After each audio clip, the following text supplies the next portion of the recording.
Right. Good afternoon, guys. Today we are going into video 5 on this series of discussion on Joseph's life. Yesterday we started Genesis 40, where Joseph has been placed in this prison and he's now being tasked by God to interpret the dreams of two of Pharaoh's officials, the cupbearer and the baker. Got through that. That was verses 1 through 19. So today we're going to continue and just watch and see what takes place after he interprets the dreams. Right. So here we go. Give me a second, guys, to get exactly back to where we are in the story. 1 second.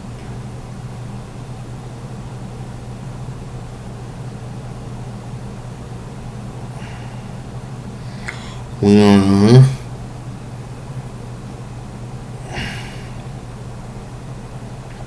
on verse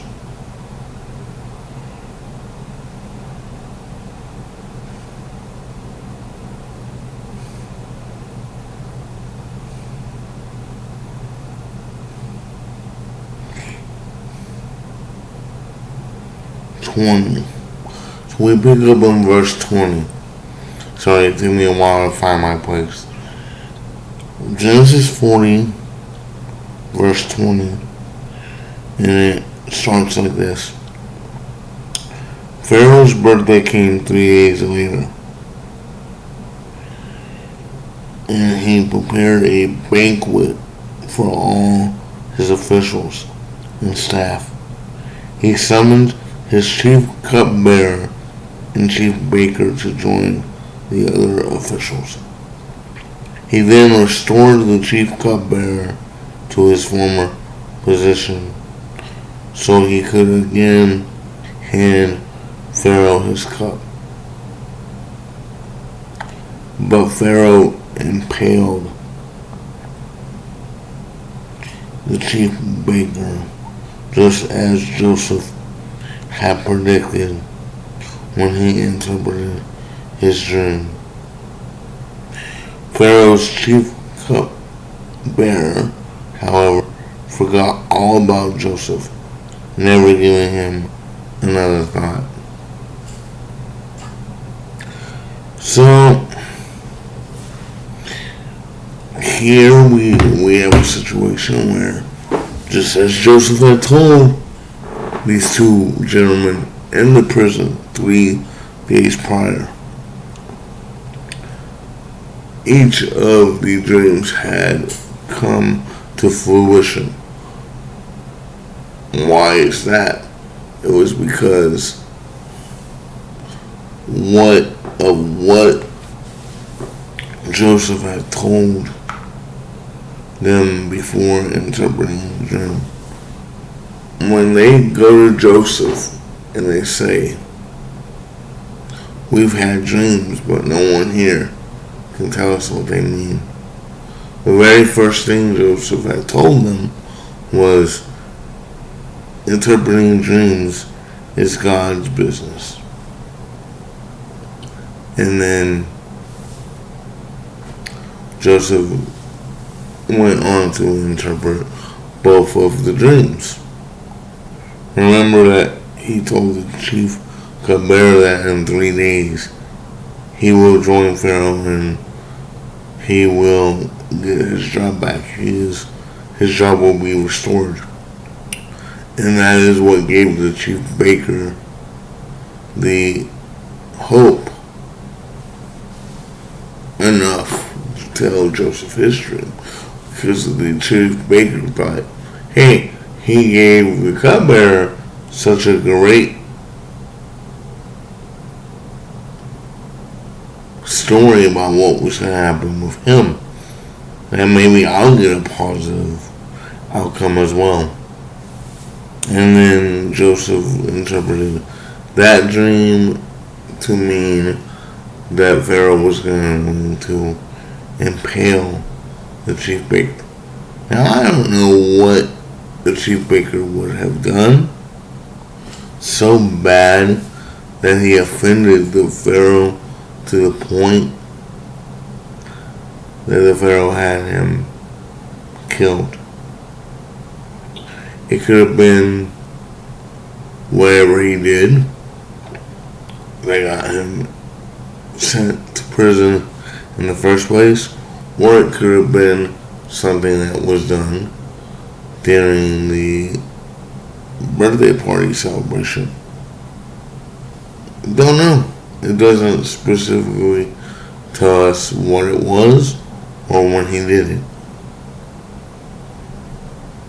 But what it shows us is that what God showed Joseph and what Joseph told the baker and the cupbearer is what came to pass. What do I take from this?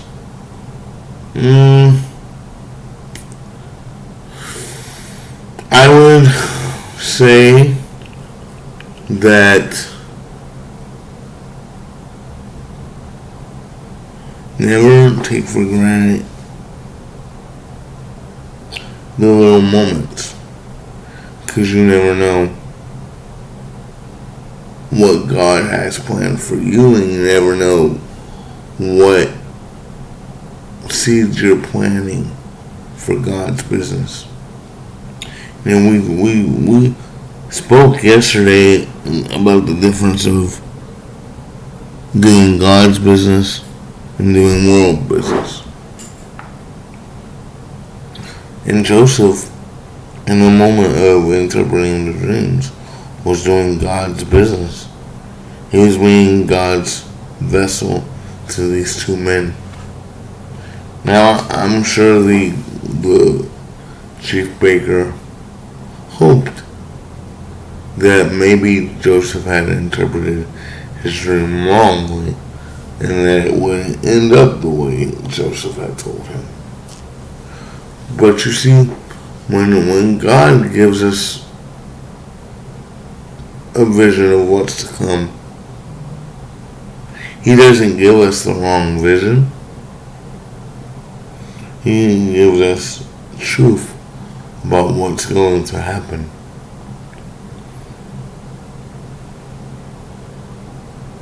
And what this shows me is that when God says something, you have to believe in it, and you have to stand in His truth. You have to stand before Him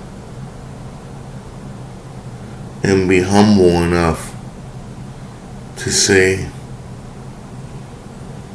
that your plan for your life hasn't worked out.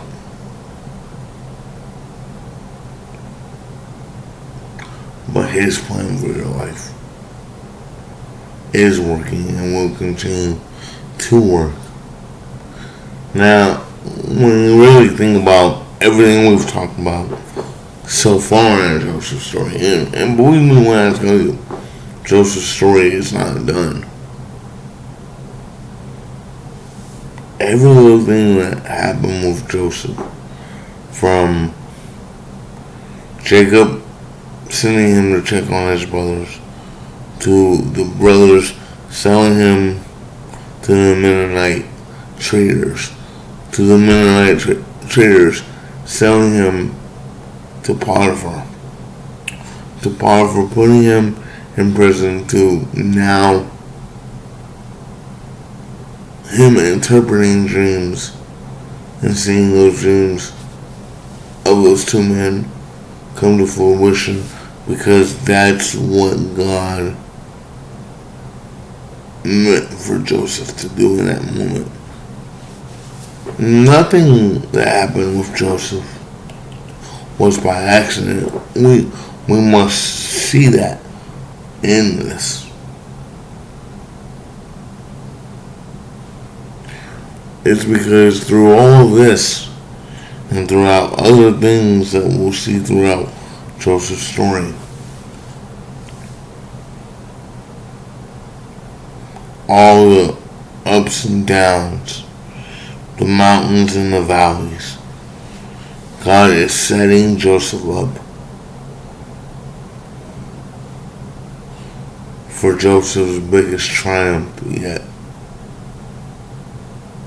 And we'll see that in the coming videos.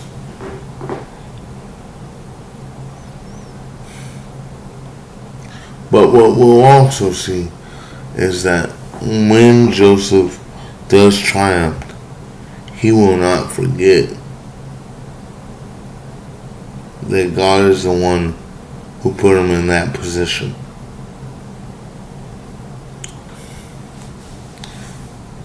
Why am I saying this? Because I think what we tend to forget sometimes is everything that's done is done with a specific purpose in mind. God has a purpose for each and every one of us. He has a purpose for me. He has a purpose for everyone who's gonna watch this video later today and in the days to come.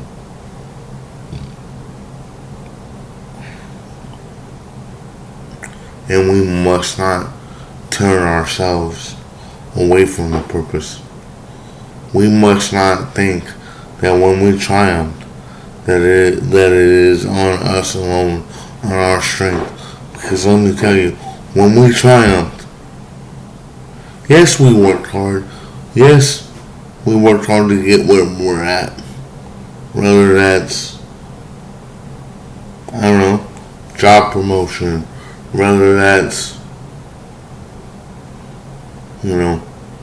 fixing a problem in your marriage.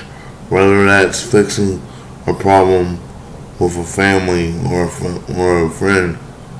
A family member or a friend. Whether that's going from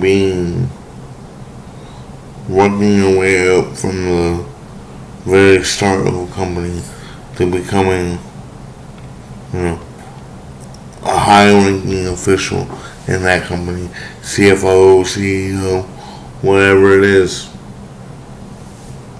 While we did work our butts off, and from a worldly standard, we show that we deserve that triumph, that position we hold, for that relationship to be restored. Whatever it might be, while we show that we worked our butts off for that in a worldly sense, we must also remember that the reason we saw the valley before the mountaintop, or even sometimes the mountaintop, the valley, and the mountaintop again, is because God is working through all of it. And it is Him setting us up for our triumphs.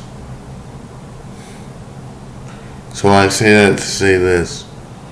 While we thank God for the blessing, while we're reaping the benefits of the blessing, we must also remember to thank God when things aren't going well, when we don't see the blessing, when we don't reap the benefits of the blessing right away.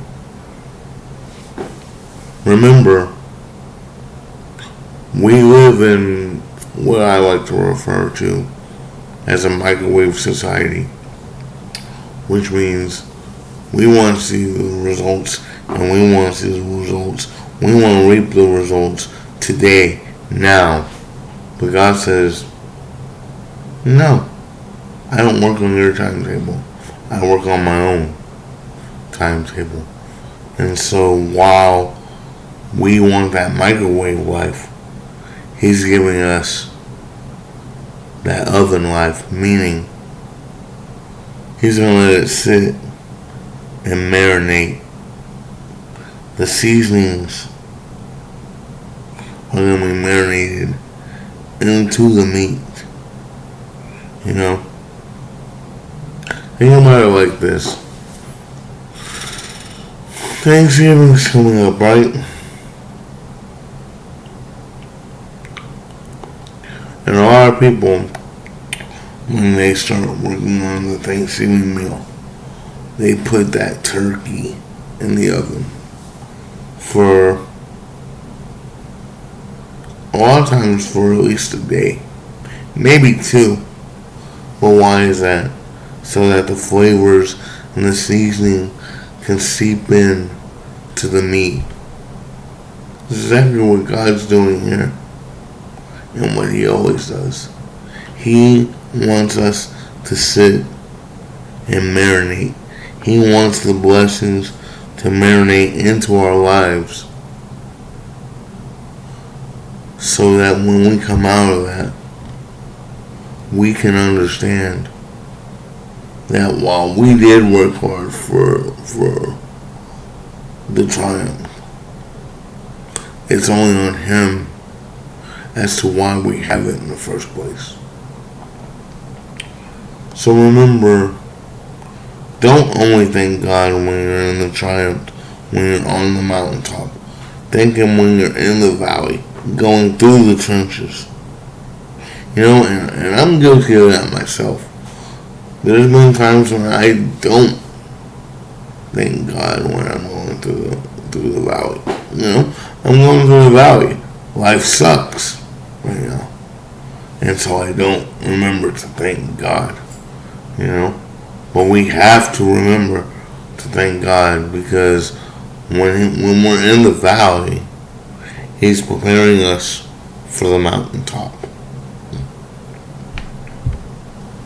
You know, and in this, we'll see as we read on tomorrow, starting in Genesis 41, how Joseph's interpretation of the dreams for the cupbearer and the baker sent him up to go from the valley, the prison, to the mountaintop. You know,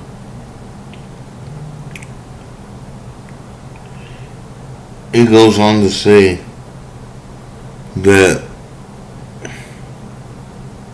Joseph goes from being a prisoner of Egypt to being the second in charge over the entire land. Pharaoh makes it so that the only one above Joseph is Pharaoh himself. And we'll see how that transpires in tomorrow's video. But I just want to remind y'all that whatever we might be going through that's bad right now, whether it's a financial struggle, whether it's a marriage struggle, whether it is a struggle with our job, our family members, life in general, whether it's a struggle to understand why God has us in the valley specifically right now, all that is setting us up to be ascended to the mountaintop. I want to close out today with a prayer, as I've been doing the last few videos. So, if you're watching this and you feel so inclined, please join in the prayer. Do whatever you need to do to posture yourself for the prayer. Dear Father, I come to you today as a humble man. As I read through Joseph's story, I see how little by little, first you humbled him, and then you started setting him up for the triumphs. And now you're setting him up for the ultimate triumph. You're setting him up to be one of the biggest blessings to the land of Egypt. Father, I want to thank you that you give us valleys. And I also want to thank you that you give us mountaintops to ascend to. I want to thank you that when we're in the valley and we don't see the mountaintop, when the mountaintop's being covered by nothing but darkness and wickedness, and we can't see it. I want to thank you that you're in the trenches with us. I want to thank you that we're not left alone to our own devices. Because Lord, you know, if we were left alone to our own devices, we would never get out of that valley. We just keep digging ourselves deeper. So Father, I want to thank you that you're there with us. I want to thank you that you give us the story of Joseph as an example of how you can take a little shepherd that works for his father and make him into a great leader.